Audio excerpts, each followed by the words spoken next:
gusto niyang i-celebrate ang Maulidun Nabi dahil mahal daw niya ang mahal na propeta sallallahu alaihi wasallam. Bismillah wa salatu wassalamu ala Rasulillah wa ala alihi wa sahbihi wa ba'd.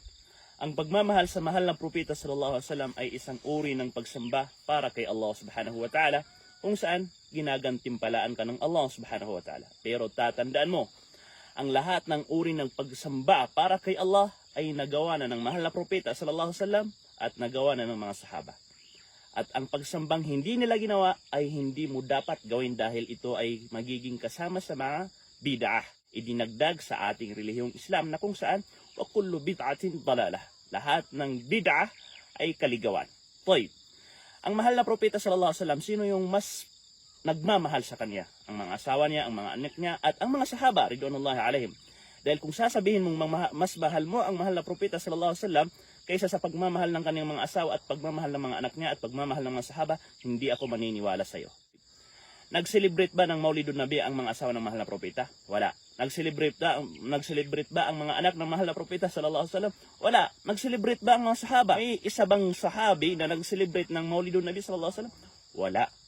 So kung walang nag-celebrate sa kanila, walang gumawa sa kanila ng ganitong uring pagsamba, bakit mo gagawin? Subhanallah. Toy, ibaba natin.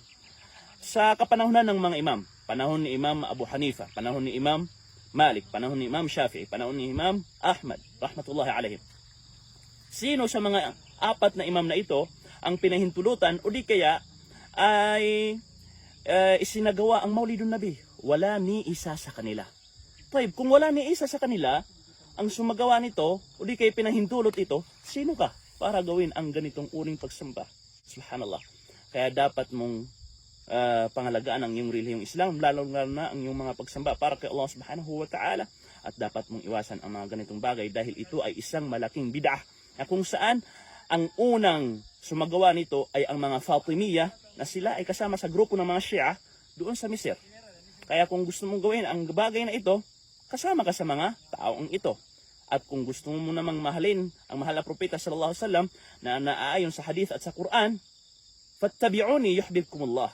Sundin mo ang mahal na propeta sallallahu alaihi wasallam sa kaniyang mga utos. Sundin mo ang mahal na propeta sallallahu alaihi wasallam sa kaniyang mga ipinagbabawal, at inshallah yan yung tunay na pagmamahal sa mahal na propeta. Wassalamu alaikum.